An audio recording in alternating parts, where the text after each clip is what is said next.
Hello, everyone, and welcome to War of the Stars, a Star Wars podcast coming to you, as always, from deep within the Outer Rim, far beyond the watchful eyes of the Galactic Empire. My name is John Mark Tolley. Joining me today, as always, are my two co-hosts. I'm Brian Karasik. That must make me Garrett. I'm so sorry for you, Garrett. Yeah, I always used to say nobody's going to steal my identity, because if they do, what are they going to do with it? Yeah, there's some folks looking for you. Good luck with that. Well, they could become the Senate. Oh boy, guys! This week I saw a video of Ian McDiarmid reading Palpatine's speech to Luke from the Shakespeare novelization of Return of the Jedi, and it is just next level. I mean, I am in process on learning. There is a 4 or 5 page monologue of Palpatine written by that same author. Oh man! In the certain point of view, I believe it's a certain point of view of Star Wars, and I've been toying with the idea of making a video of that, and I would love to learn it. But seeing McDiarmid read those lines, I mean, he is a Shakespearean actor, like he's played Hamlet, so of course he brings a certain gravitas to the role. Anyway, so I was up late surfing Star Wars related YouTube content last night. How are you guys doing? Great to see you. I'm doing pretty good. Good. Had a good weekend. Like I was telling the guys before we got on here, went to a concert with my daughter last night, and before that, on Saturday, got to see our local high school football team clinch their spot in the state semifinals, so that was fun. Congrats to the Monticello Sages. One more win away. Sages. That's right. Our symbol is actually an owl. Yeah, I was telling these guys that we got to celebrate my mom's 70th birthday. Her birthday was actually last Tuesday, but we celebrated on Saturday with friends and family from all over who came in to hang out with us. We had a live band. We had a taco truck. Dude, those were some of the best tacos I've had in a very long time. Well, I hadn't been wanting to talk about this on the show, but I actually welcomed a new member of the family this week. Oh, congratulations. Of course. Of course. That's when we think he's talking about something that's human. It's Palpatine. I was thinking maybe a puppy. I was thinking maybe for a nephew. Yeah. Years ago, when Grogu first got popular, I downloaded and learned how to use Instagram just so I could use the baby filter on a picture of Palpatine, and I made this horrifying picture. And the app worked well, but the picture is not okay. It's just haunting. I made a couple of captions of it. One was, "I heard you like baby versions of stuff." Hey, here I am. It amuses me to think of Palpatine on social media mad that he's not more popular, so like trying to figure out the way in. But I got more traction with a meme of using that same picture, and the caption was, "I've been waiting for this moment for a long time, my widow queen friend." Oh, wow. That's all 9 kinds of rocks. I used to bemoan the fact that there were not very many Palpatine pops, but there are now 7 full-size pops, 1 mini, and a large, all of which are in my collection. Got to catch them all. I think there's a tagline for a completely different franchise. Yeah. So I like to mix my metaphors. Oh, I believe you're going to ask what we were talking about today. Yes. We are switching things up. Normally we do this on the 4th week, but because of different things, we're going to be talking about Rogue One. Yes. I would say one of my favorite movies in the Star Wars franchise.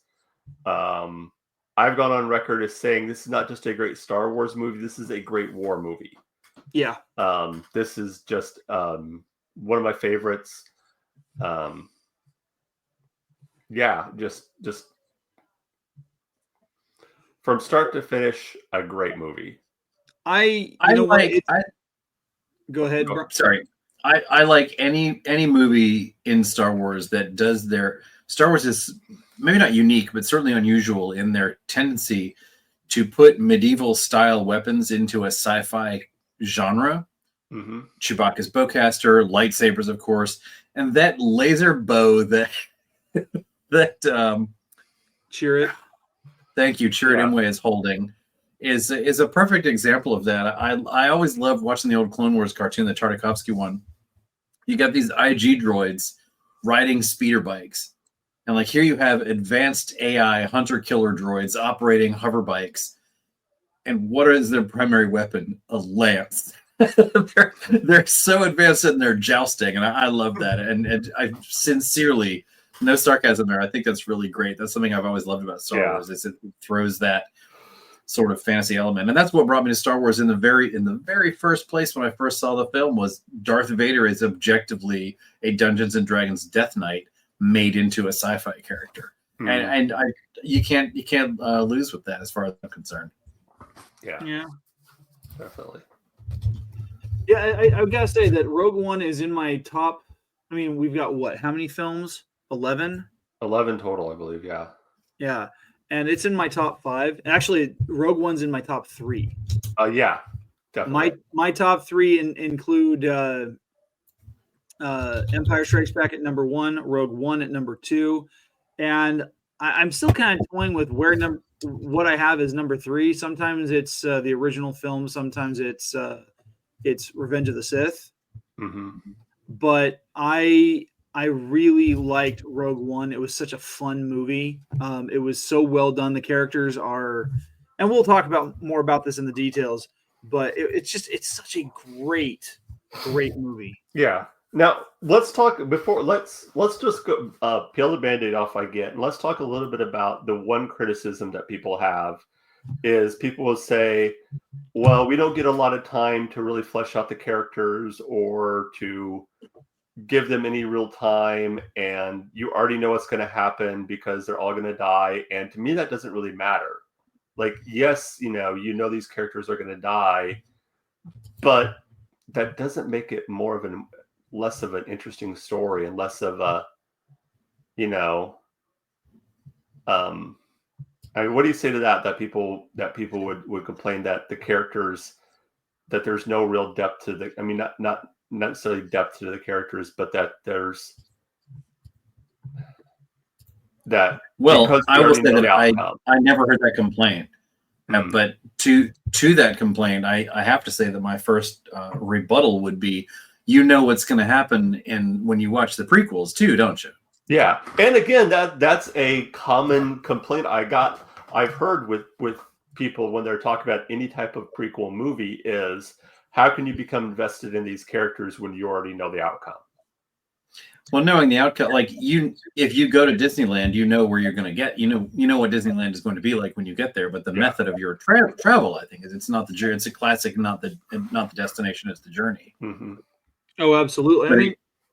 I never heard that complaint, and I think Rogue One, the fact that we don't get time to really fall in love with these characters per se, like, well, we're not going to get 40 years with every character in the saga, and I think it contributes greatly to the rushed pace of the film. This is a war movie. There is a ticking clock, and there's no time. There's no time. Yeah, and the thing of it is, like, that idea of knowing what's going to ultimately happen at the end of the film. The reason why it works so well is like, you go back to Greek theater. And Greek theater, like, you always had a chorus who came in to tell you exactly what was going to happen, what the audience was going to expect to see. It wasn't about knowing the ending in advance. It was about seeing how it all unfolded and the choices that the characters make. Yeah. Whether it's the easy choices or the hard choices and everything in between. I think that's what makes the story work. And to the credit of the director, Gareth Edwards, prior to Rogue One, the only other movie I've seen him do was the 2014 Godzilla remake that Legendary Pictures put out. And I love that version of Godzilla. It has become so cool to watch that version because it kept it grounded, it kept it real, it kept it and I think he does a very good job with that. The way he does his filmmaking is is very much in that line.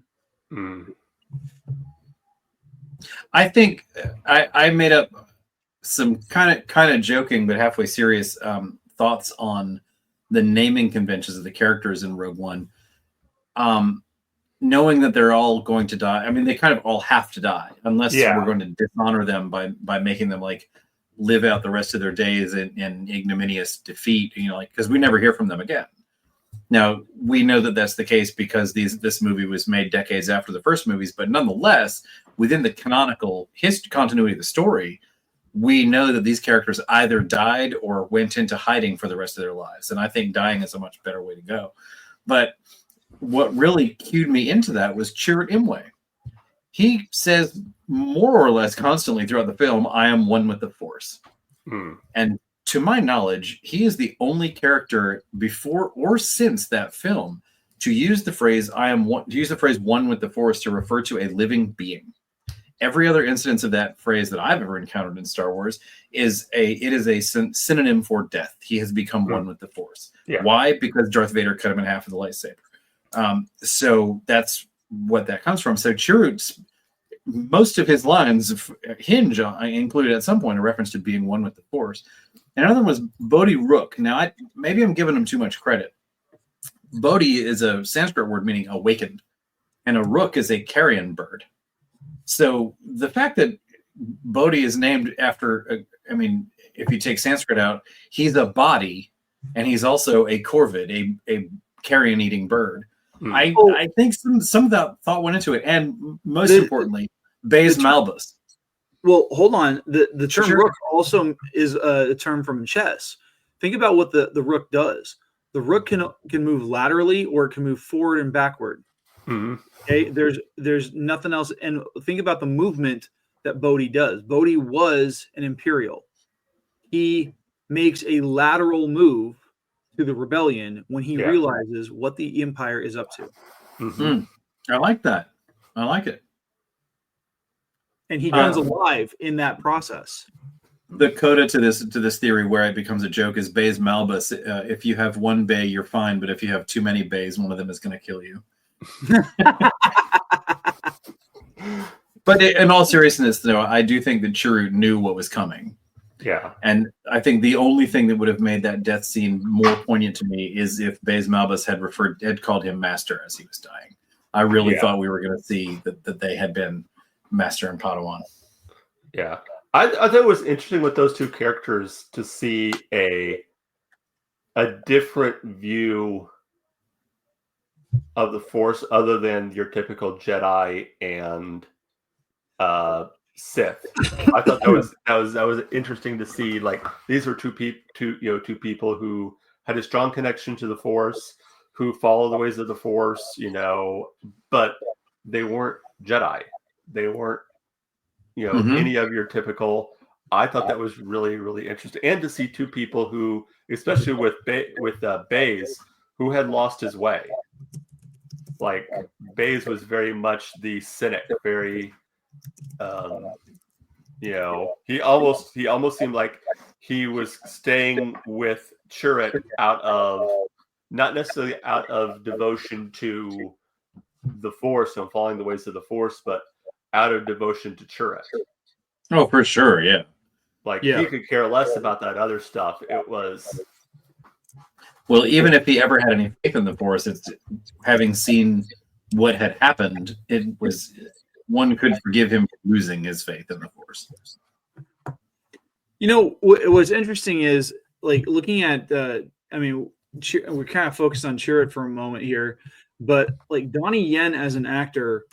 Given the fact that he started off as a martial artist and a stunt coordinator for a lot of action films, and now he's progressed into being an actual actor. The first thing I ever saw him in was Blade 2, where he's playing he's playing one of the Blood Pack, and he doesn't say a word through the film. Oh man, I forgot about that. The character he plays is deaf, and so he uses sign language to communicate. The rest of the time, he's either fighting or just being killed by Reapers. But this is Chirrut Imwe is one of two blind characters that Donnie Yen has played in film. The other one being Kane in John Wick Chapter 4. And it's really cool to see just how much of a perfectionist Donnie Yen is in the way he embraces the character. Not only does he perform as if he is actually blind, like he fights in that same mode. Like you see him embrace the use of his staff to make sound and to gauge depth and distance and stuff like that. Like a lot of actors will, especially when they're performing, they will actually look into the camera lens depending on the take that they're doing. He doesn't do that at all. He avoids the eye line. He avoids making eye contact with any characters because the character he's playing is someone who cannot see. Because he's a good actor. He's a professional. He is. Exactly, and that kind of reminds me of Charlie Cox, who plays in the Netflix Daredevil series. He got so used to playing Matt Murdock that when he actually auditioned for the role in Solo, the Star Wars story, he actually lost the role because he couldn't make eye contact with the other characters. Oh, funny. I didn't know that. It's good. Yeah. So good for him. I would have liked to have seen him in that role too. I like Cox. I think he would have done great. But I mean, again, I think this is where some of the casting choices in the last 9 years have been really solid, because you get good character actors like Donnie Yen who are able to perform to that level. Yeah. Which brings us to Alan Tudyk's work. Oh yeah. Yes. Yeah. K2SO. So one of the best lines, I think, to a character introduction. Congratulations, you are being rescued. Please do not resist. Oh. Every line he delivers is gold. Just like when the line about would you like to know the odds? It's really bad or whatever. It's just it's unbelievable. Really there's a great crossover with Hoban Washburn in that film. I think we've talked about it here before, but on the television show Firefly, every time Alan Tudyk's character operates something on the cockpit, whether he's landing or engaging the hyperdrive or taking off, he flicks 3 switches on the console. Right. And at one point in Rogue One, Cassian says, "Get us out of here," and K2SO flick the same 3 switches. Nice. Yes. I love the fact you're the only person I know who's noticed that. Right. I love the relationship between Cassian and K2, because you can tell, like, while they've kind of gotten accustomed to each other, and I think there's a friendship between the two, there's still this thing of animosity or what it is, and you can see that when K2 is having to pretend like he is back to being, and he smacks Cassian.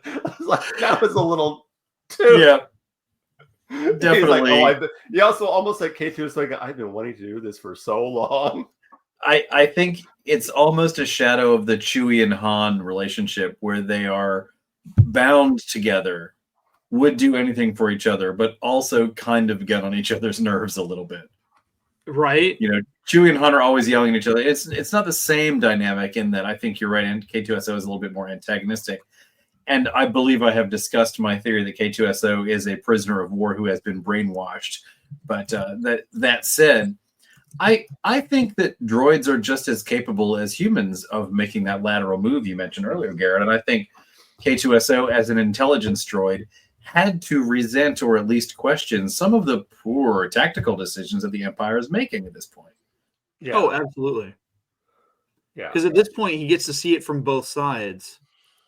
And I think he had the opportunity to analyze, because I mean, it's essentially that's what an intelligence droid does. They process, they analyze things, and then they provide some kind of an assessment.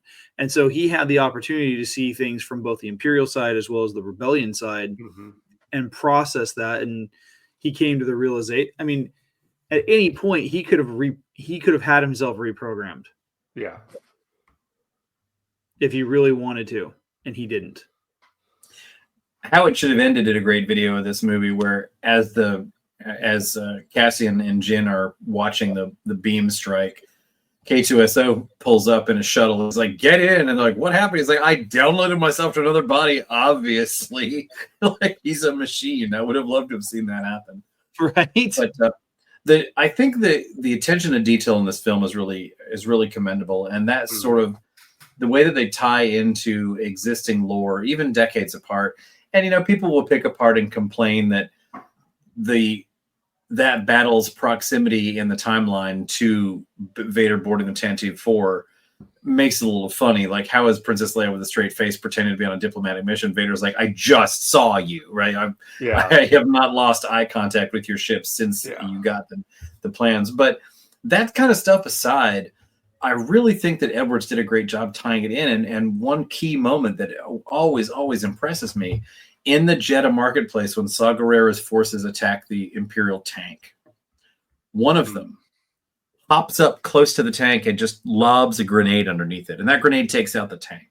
And we saw Ahsoka Tano teach Saw Gerrera that exact move in Clone Wars.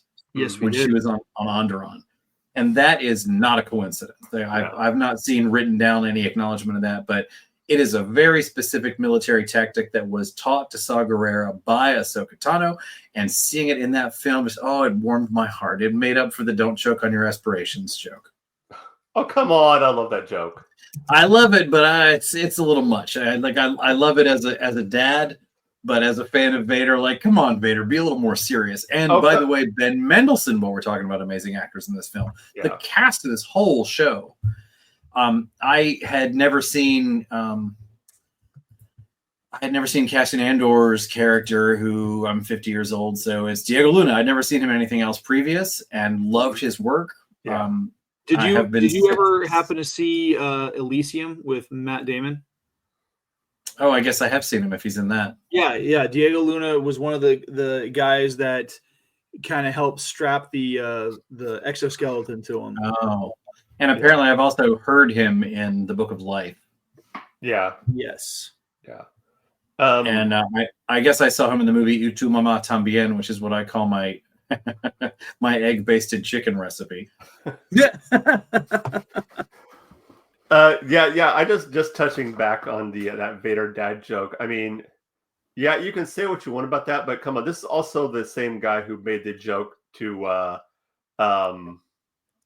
the basic, another dad joke in Empire Strikes Back when he said, "Apology accepted, Captain Nita." Yes. Vader's full of dad jokes. I mean, it's true. I mean, his name is Dutch for father. He got to lean into it a little bit. Yeah. I mean, one of the things I thought was really cool about the way that the movie was done was the practical use of effects. So you had a lot of physical set pieces. It looked like they shot on location. If I remember, it was the Seychelles where they filmed the beaches of Scarif. And like the fact that they had so many physical locations that you could actually touch and interact with was really, really cool. Yeah.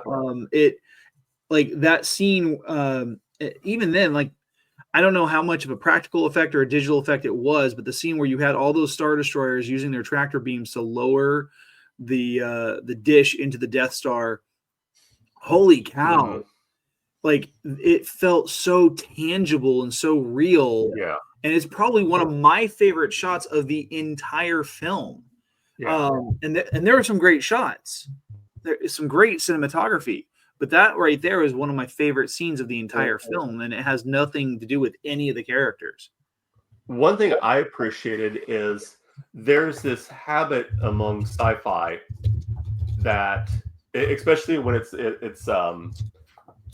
something that's supposed to take place in a certain time period in a sci-fi franchise, where just because they have the technology, they try to make it as sci-fi as they can. Star Trek is a good example of that, of where they're in the series Discovery, where it's supposed to take place before the original series, but yet they have the most high, flashy technology they can have. It looks like the more advanced Apple Store. Doesn't fit into the timeline. What was that? So it looks like a really advanced Apple store. Yeah. But with this one, just because they have the technology, like, well, they have this technology, now we have to put all this new stuff in. But with Rogue One, when you see, especially when they're on Yavin 4, that looks like the Yavin 4 base.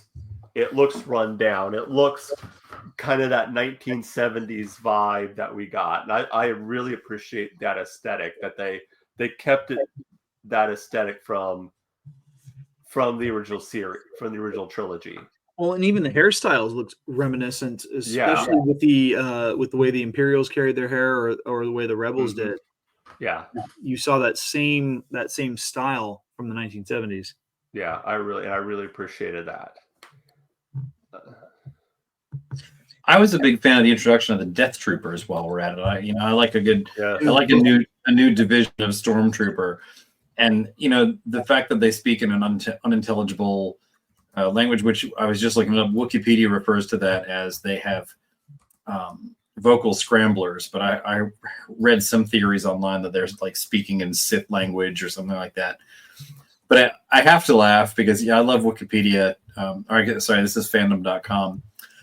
Experts at covering their tracks, Death Troopers left little to no evidence of their missions. Next sentence, identifiable by their distinct black armor. Well, which is it? You can't have it both ways. But I actually met one of the actors who played a Death Trooper in Norwich, England. He was a British Army vet who answered a casting call looking for people with a military bearing above the height of 6 feet. And he's in one of those armors, and he's a great guy. He went from driving a truck to being a Death Trooper, and unfortunately for him, his character dies immediately, and he has not been able to get back on screen there. But presumably he's still doing well out there. I would mention, I have to pay due respect to my wife. We saw this film on premiere night in Norwich, England. I was there doing media at the theater there. Not quite London, but we were there. That's and cool. It was a midnight showing. My wife and I saw it. She was sitting next to the Death Trooper's wife. It was a great time. And when the movie concluded, I woke my wife up and she said, "What happened to that little girl's mom?" So that'll tell you at what point in the film my wife fell asleep. But that's okay. She was there with me. So good stuff. Yeah. But no, I thought the Death Troopers were a great addition. And I just, I like an army builder. I don't buy troopers. But it's always nice to see another variant. As a military guy myself, I love seeing like, new equipment, new, whatever. It just flashes back to the good old days when the income of which I was disposing was my parents and not my own. And I got to have this new trooper, the AT-AT pilot, the scout trooper. You just gotta get them all. Yeah, I love it. And I know a lot of people made fun of. Let's get as we kind of get into the villains now of. Director Krennic, of when we first see him, the fact that he lands so far away, but it's all of it, the Empire's all about the intimidation, it's like showmanship. Sure, we can land right on top of you, but we want see us coming. I bet those same people had to change their pants after they watched Cad Bane walk a half mile to confront Timothy Oliphant in the book of Boba Fett. It's a film. You got to suspend your disbelief a little bit, guys. Yeah. That's what makes it dramatic. Yeah. But what did you guys think of Krennic?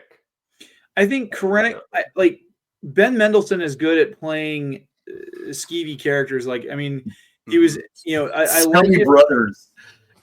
What? He's so good at playing scummy brothers. Right? Three different movies and a TV show. He's played somebody's ne'er-do-well brother. Well, he plays. I feel he's getting a little typecast because he plays Krennic.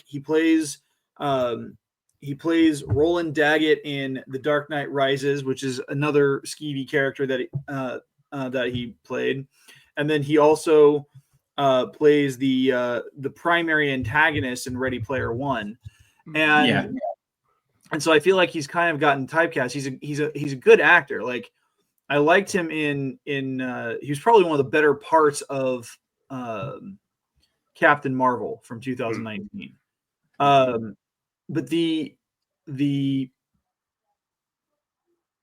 I think as a character, Krennic works because he's more of a bureaucrat than he is a military man. He may have a military record, but he likes, climbing those social ranks more than he does the military ranks. Yeah. And you know from the very beginning that even without knowing kind of like who's behind the scenes, like the Emperor and Vader and Tarkin, that he's not necessarily like, there's other people who are above him. Like, he's very much middle management. And I loved seeing him try to struggle past that too, because if Tarkin is your nemesis, if Tarkin is your antagonist, you are not going to succeed in your mission. Only arguably Luke lays a glove on Tarkin and like by blowing up the Death Star with him on it. But I think Mendelsohn brings a real palpable sense of frustration to, like, he has done a good job. He's made a good weapon and he busted his butt to do it. He really put in the work. And you can see his frustration when he says, we stand here among my achievement, not yours. And Tarkin's like, oh yeah, watch this. And Tarkin can quite legitimately say, I am your superior. Your achievement is my achievement. Exactly. And it reminds me, and this is maybe a bit of a stretch for some folks, but if you watched Mad Men, John Hamm's character is getting this huge award and lots of accolades for all of his success. And his boss is drinking in the corner watching John Hamm be celebrating. His boss says to his confidant, they don't give awards for what guys like me do, which is hire guys like him. And then, Tarkin I think Tarkin was a little bit more nefarious than that, but it was really, I felt Mendelsohn's frustration wishing that he could get the acclaim that he was entitled to. He really did you made a good toy guy, good thing. But the fact that he had to go to Vader and basically just like whine about like, are you sure, does the Emperor like me? And at that point in Imperial history, and this is canonical now, thanks to the amazing book, The Rise and Fall of the Galactic Empire, I'm currently reading. At this time in the Galactic Empire, basically your success in the Empire at that rank was entirely dependent on how much the Emperor liked you. And I will refrain from making any real world parallels at this point. But, if the Emperor likes you, you can get away with anything. And we see that happen with Thrawn getting up in Vader's face. And Vader's like, I don't know who he likes better. But yeah, I love Mendelsohn's work. And I wish we could see more of Krennic. Yeah, and we will see some of that in. We get to see more of Krennic in. We see him a little bit in. Was it Rebels or was it Bad Batch? I believe it was a little bit of him in Bad Batch. We saw like a few scenes. Yeah, nothing. I think he showed up in the last season. I'm behind. And we are going to see him in season 2 of Andor. Yes, we are. I have been saving season 1 for I haven't watched a minute of it. It's so good. It's very good. I've heard great things. I'm not avoiding it. I just haven't. Yeah. One thing I'm interested in seeing is there's hints at the beginning when we first meet Krennic and he is, confronting Jyn's dad, that there was I don't want to say friendship, but there was some sort of relationship between the two that went beyond just, professional relationship. Sure. Like, have you read Catalyst? Not yet. So they were basically old friends. I'm interested in seeing that relationship. Yep, you should read Catalyst. Yeah, and see if they show that on screen with those two, and maybe we can see how that friendship, kind of shattered. And I gotta say, as far as Jyn Erso goes, like when Hannibal Lecter goes into hiding, he really goes into hiding. Yep. Yeah. I liked that scene, by the way. We're bouncing all over the film, but I'm enjoying this. The scene when they do find the Erso family.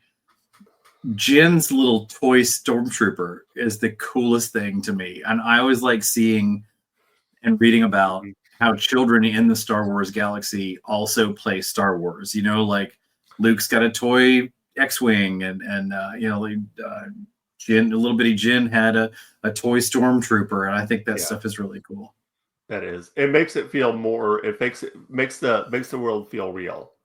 Yeah, I mean, and we've talked about this before. We read about in the novels, they mention that children all over the galaxy pretend to be Kenobi and Skywalker fighting off the separatist droids, and I think that's well. I mean, cool. it makes sense even in the real world. You had G.I. Joe and all of these different toys and fighting that. Yes, they would I have did. the same thing in the Star Wars universe. Where they would have these toys based on either real life characters or what have you. That makes a lot of sense. It's funny. I always laugh. My two favorite figures when I was playing G.I. Joe, like the ones that I was like, that's my guy, when we're playing, were always the water moccasin pilot and the Moray pilot. They were both sailors. That's funny. Oh, I was Snake Eyes through and through, man. Absolutely. Yeah. I can see that. My friends and we would like draw straws to see who had to ask for G.I. Joes for Christmas, because all we wanted was the Cobra vehicles. And I've read, it's just a bit off topic, but I've read analyses of why so many kids preferred the Cobra vehicles and Cobra Troopers, and it's because almost every Cobra vehicle has Cobra Commander and or Destro and or the Baroness all right there. They lead from the front. Cobra Commander's not sitting back at base like Hawk telling you what to. Anyway, sorry, we'll come back to that on our next. Sorry. Yeah. But yeah, on that. Sorry, go ahead. No. I was just gonna say I did have the F-14 Tomcat. Oh yeah, sure, the skyscraper with Ace. I had Ace. Mm-hmm. Yeah, I wanted the carrier, but I couldn't. The flag, yeah. Nobody got the flag. Like you, the one rich kid in your school got the flag for Christmas and wouldn't let anybody play with it. No, don't touch it. We have stuff to talk about when we get off air, but yeah. I was going to mention I really like seeing Vader's castle, and I think it's interesting. And again, medieval tropes put into a sci-fi demo. Why does Vader need a castle? But it's great. And it's like, if you're for the Dragonlance fans out there, he's Lord Soth, and this is his Darguard keep. And why is it on Mustafar? Because that's where he became Vader truly. The damage done to him that put him in the armor happened on Mustafar. So of course he builds his castle there. I think it's great. Yeah, I wonder if his tenants are actually paying him taxes. There's a part of me that wonders how much of the of Vader's castle became like the basis for the Fortress Inquisitorius. Like if it was one of many fortresses, because like there's one that you encounter in Jedi Fallen Order when you're breaking in as Cal Kestis. But I mean, the structures are almost identical in their design. Oh my God, John, this guy, we get it. You finished Fallen Order. I know, right? I also finished Force Unleashed multiple times. I finished Force Unleashed the one time. That was all I needed. But I will say I do envy your participation in that game because it looks amazing. I have a friend who's playing it now, and I'll just like sit there and watch him until one of our wives or wife can make fun of us. Like, you're just playing a video game when you have friends over? You're just watching him play a video game when we're visiting? Yeah, on both accounts. Go back out and drink some more white wine. But no, I love the castle. I really like the architecture of it, and the world building around Vader. I like seeing any bit of Vader. And as with the best Star Wars movies, we don't get a lot of Vader. I've said this before. I die on this hill. The best villains are the ones that we do not see a lot of. Darth Vader, Hannibal Lecter, Pinhead. These are the Xenomorph and Alien. These are characters that are on screen in a 2-hour movie, on screen for 12 to 15 minutes. Freddy Krueger, hardly in the movie. The first one. I would say, I think, and I thought about this a lot in the last week. Johnny, you topped the show by saying it's one of your favorites, and not just a good Star Wars movie, but a good movie. Recently, war movie. recently when we were talking about the Solo movie, I said it's a C movie, but it's an A if you haven't seen a Star Wars movie. Mm-hmm. And I think this is an A plus if you haven't seen a Star Wars movie. And this has become, it's an age old debate. What order do you watch the movies in with someone who hasn't seen them all? And I think Rogue One has got to be the first one because it's a great movie. You get some quality Vader, but not too much. And you don't really need a lot of the Star Wars mythology to appreciate the film. It helps. Like if you know Star Wars mythology, you get a lot of the Easter eggs and you know who Tarkin is, and we'll come back to that in a sec. But it starts you off right. And I think I hope I'm not offending anyone when I say I don't think episode 4 is a good way to start someone who is expecting a 21st century film presentation. It's a great movie. I love it, but I think at this point you have to already love it. You're not going to jump into episode 4 and watch Luke staring into the sun for 3 minutes and not like, what's going on here, guys? So I think the conventions of modern movie making have changed in the 40 interim years. So I do think Rogue One is a great way to start off. And and I've seen this happen twice, you show Rogue One to someone who's never seen a Star Wars movie. Either they're going to like it and watch the rest, or they're going to be like, it's okay. It was really, it wasn't for me, but like, it was pretty cool. I don't need to see the rest. Yeah. Great. You got some quality Vader. Yeah. So here's a question I've got for you guys. Okay. What didn't work for you in the film? That was the next thing I was going to ramble to, is the CGI Tarkin and Leia. Yeah, I think that there was definitely some uncanny valley. I appreciate what they were trying to do with it, but Leia was like, how did this extra from Polar Express get out of here? Tom Hanks, is that you? I think it was, that technology was just about ready, but I don't think it was ready. But that said, I know Carrie Fisher's face very well. I know Peter Cushing's face very well. My wife, who did see the movie eventually with me and stayed awake through it, I asked her what she thought of Tarkin. And she said, "Oh yeah, where was he from?" And I said, "Well, he's from is it Caladan? No, what's planet is Tarkin from?" Let me find out. Hold on. Question. Ariadu, sorry. Yep. I think Caladan is in Dune. Anyway, yeah. Oh, dude. So, fun fact about Grand Moff Tarkin. The slippers? The character, not the actor. He had 2 children. One of which was named Biff Tarkin. At some point, there's got to be a Marty who goes back in time to Marty Krennic. But to finish my thought, though, my wife just thought he was an alien. She did not really get that they were trying to recreate a living person. Yeah. And so it didn't bother her. And same thing with Leia. So I think if you know that those actors are objectively deceased, I think you see it. But my experience is that people who did not know or didn't know who, maybe that's just that guy. There's a lot of CGI in Star Wars, like that one particular thing stood out to me. But that was, but to answer your question in a short form, that was what didn't really work for me. Yeah. I don't know. From a story standpoint, I don't know if there was anything that was really like that I didn't care for or didn't. Yeah, no story, everything. I mean, we haven't even touched on this on Space Cthulhu in the prison. We need to come back to that on episode 2. Yeah. What about you? I think for me, like, for you, Garrett.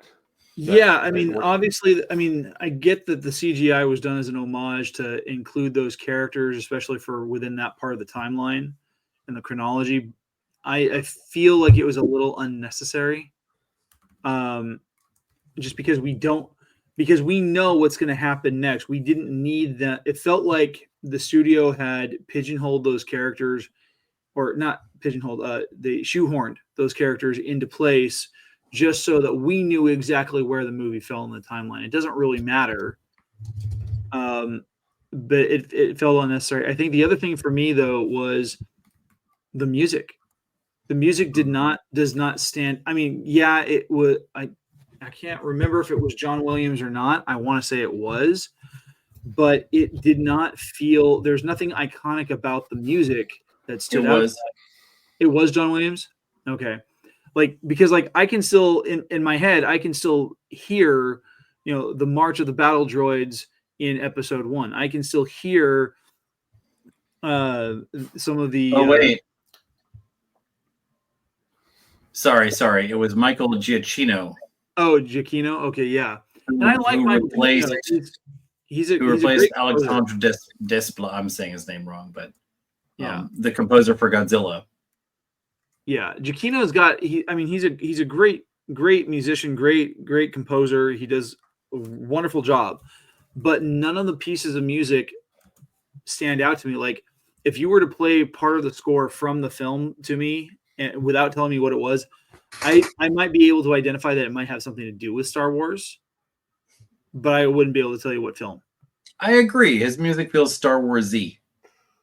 Yeah, it's Star Wars. It's like Diet Star Wars. Just 2 calories. Star Wars enough. That's funny. Star Wars adjacent.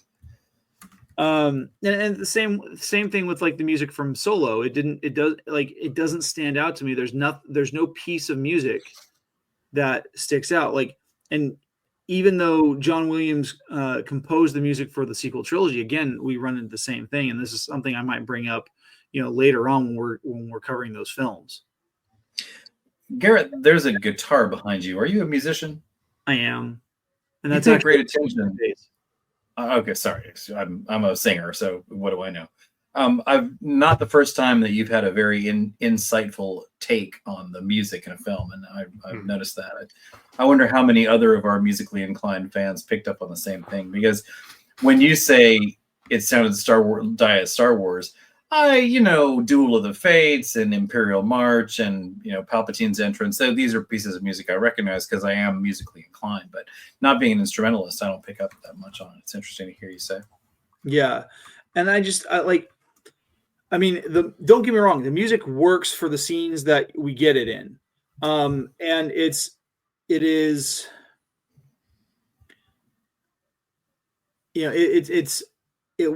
it underscores what's happening as far as the drama unfolding on screen, whether it's an action set piece or we have characters struggling, or you have this moment of musical silence where there's nothing happening and all you get is the atmospheric effects. But nothing stood out that it like I can still, like, in the back of my head, I can still hear the minor chord as the Battle of Endor is starting to go south for the rebellion, and you see the 2 Ewoks get blasted at by the AT-ST, and one gets up and goes to shake his buddy, and the buddy does not wake up. Now I remember as a kid being like, that was the first on-screen death I had ever seen, and I'm like, oh wow, whoa, yeah, that is definitely Artax and the Swamp of Sadness level. Yeah, I can't watch the Neverending Story, at least the middle part of it, for that very reason. Mm-hmm. What did work for me that we had never seen before and I was excited to see was the Death Star shooting a planet from the point of view of the planet. Yes. Mm-hmm. I was really excited to see that. And we see the aftermath of what Jedha looks like subsequent to that in a comic series where it's cored. I mean, even though it didn't blow up like Alderaan, it's still ruined. Yeah. And it's a really interesting take to see the brutality of the Empire is canonically established, but there's a few key moments on screen when we see it executed, and even on the page too. Like we read more about it than we see on screen, but seeing that beam hit and like the reaction on the planet and what happened, it was just a great moment for me, and really to me speaks to what CGI effects can do, because it was moving. Oh yeah, absolutely. It takes a lot to make me feel, to break me out of my yay Empire mode and like, oh my God, this is horrible. And it didn't. Yeah. Well, we haven't talked about the two main characters yet. Jyn Erso and Cassian Andor. Jyn is kind of Cypher to me. Like, I like the character, but she's been so traumatized for her whole life. Mm-hmm. I think that I just want to call her Felicity Shagwell. Felicity Jones does a great job of portraying that character as being isolated and standoffish, and seeing her crack open at the end is a great moment. But it's not, you know, she's not Zori Bliss, but for most of the film, she's so busy being, you know, a disconnected hard ass. I mean, you pity her, that line she has about, you don't see the flags if you never look up. I was thinking that you reminded me of that line recently. I think I just talked myself out of my own point. She's well portrayed, but the cast is just so rich that she's almost lost in it. And I think it's truly an ensemble piece. You know, other Star Wars films are, this movie is about Anakin and the people around him. This movie is about Luke and the people around him. This movie is about the people. And it's easy to spend 51 minutes talking about the movie and not touch on the main protagonist. Mm-hmm.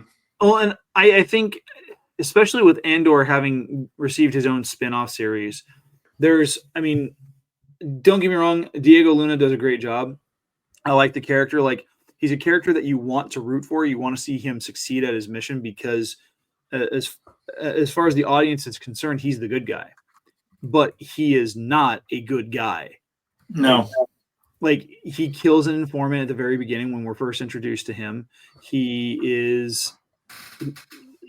wrestles with the idea of killing Galen Erso, and that's one of the things that he is tasked with doing. That's part of his assignment.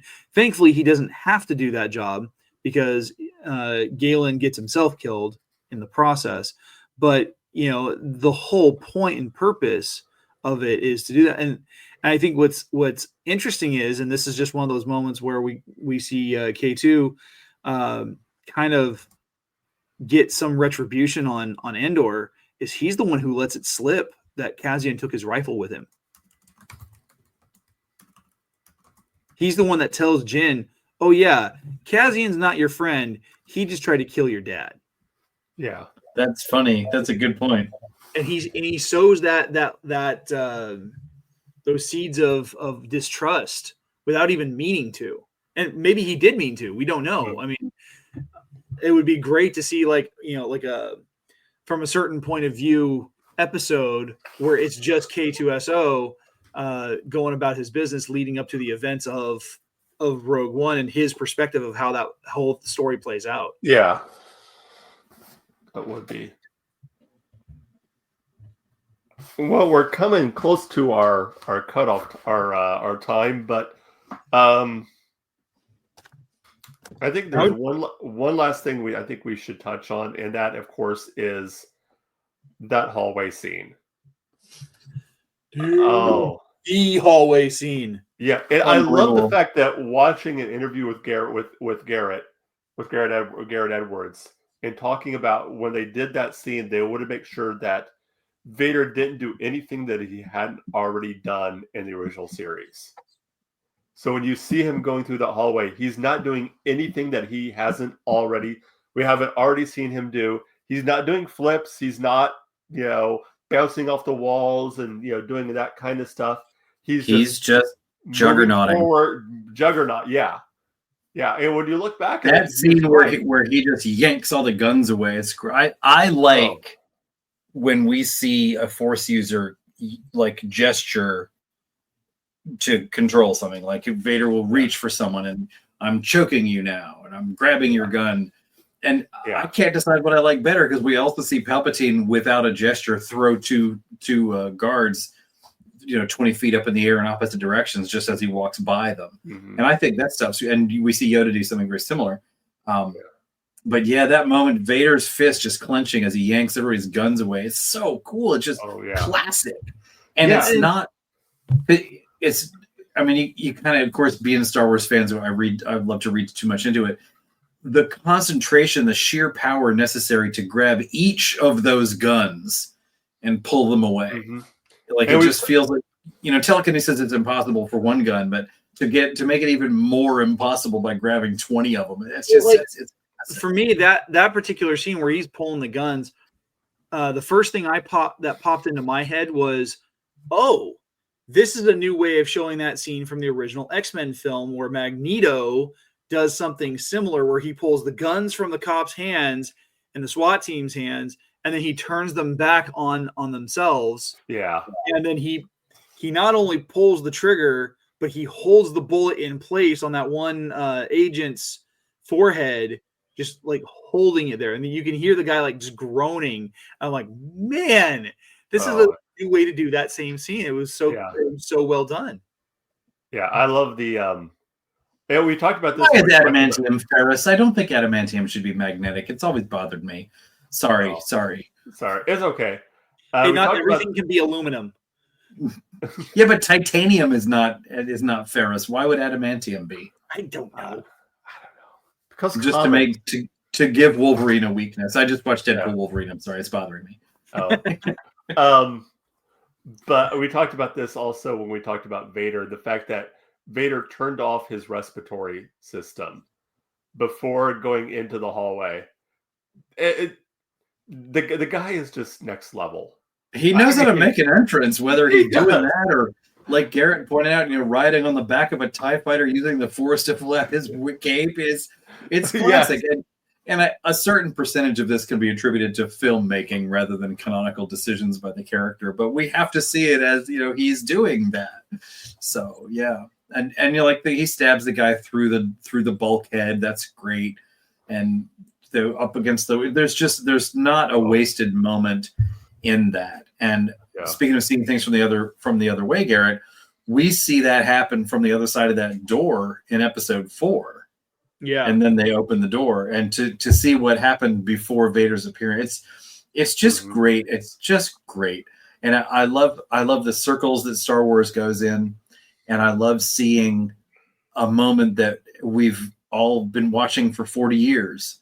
And then here's the back end of it. And it's just it's just a perfect movie for me to tie perfectly in. I like that I believe it was Rogue One was the first time where you see it. I think Brian. No, sorry.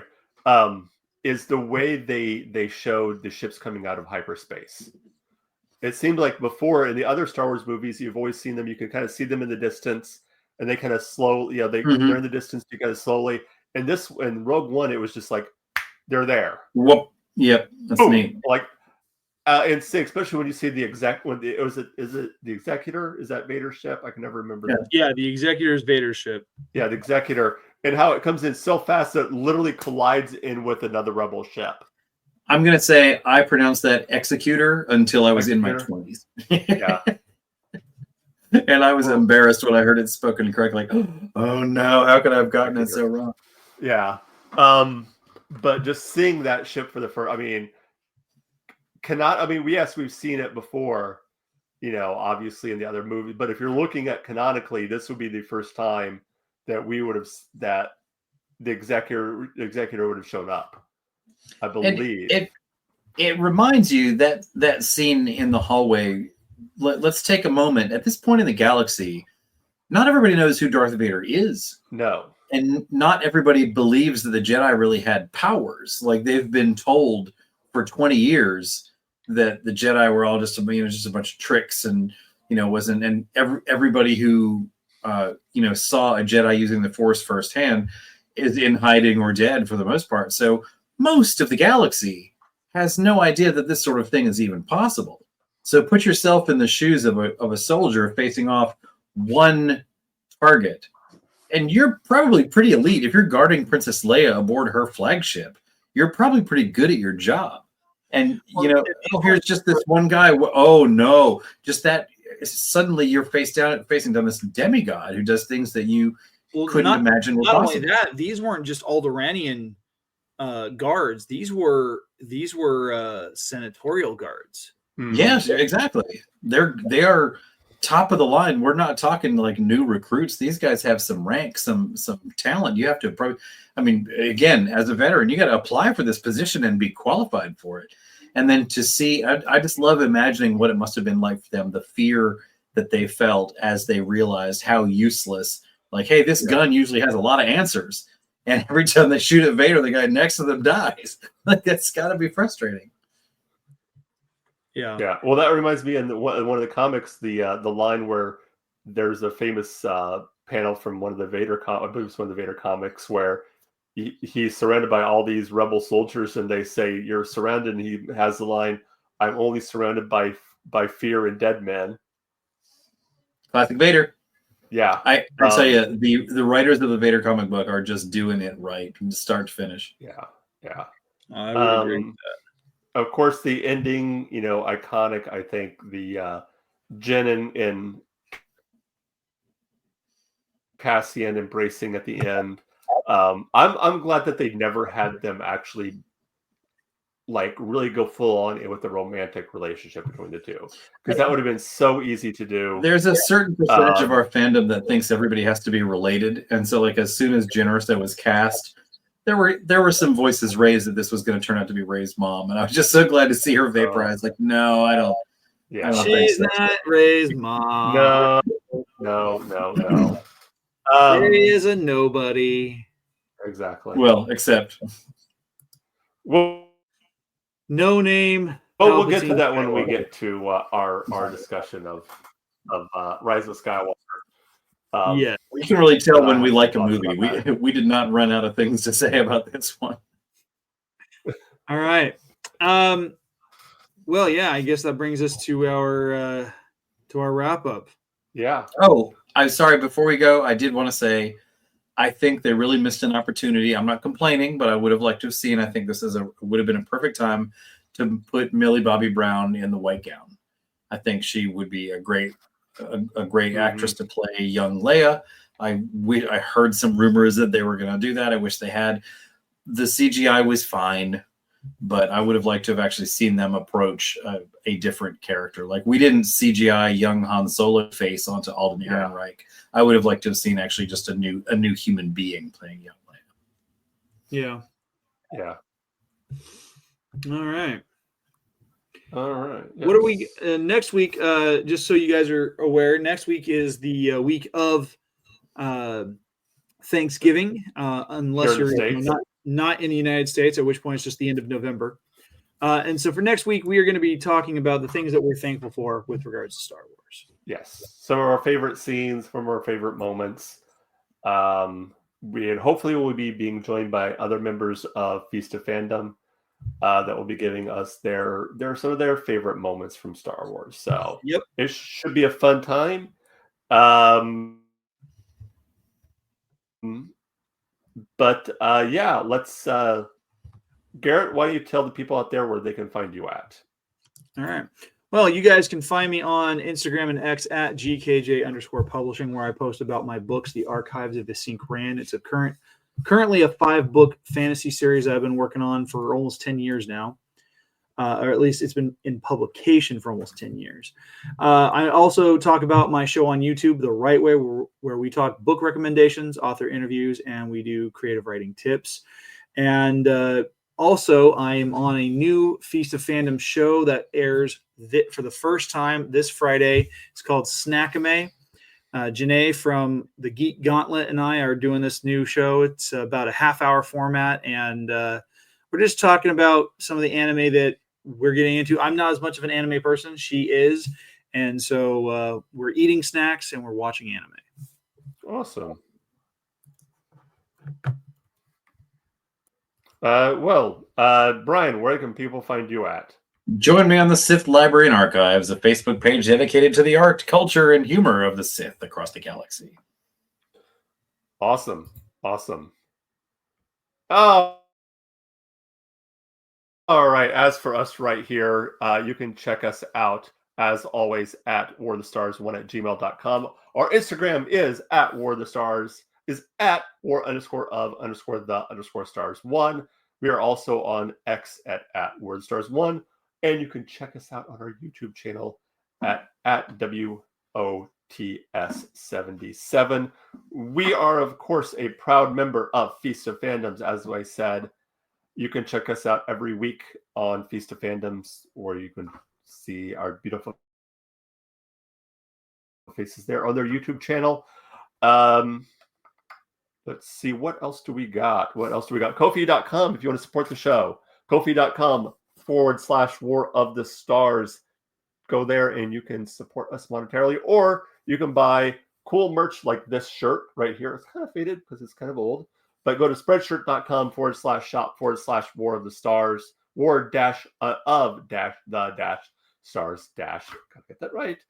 That is it for this week, I believe. As always, remember, this is not just my Star Wars. This is not just your Star Wars. This is our Star Wars. Until next time, may the Force be with you.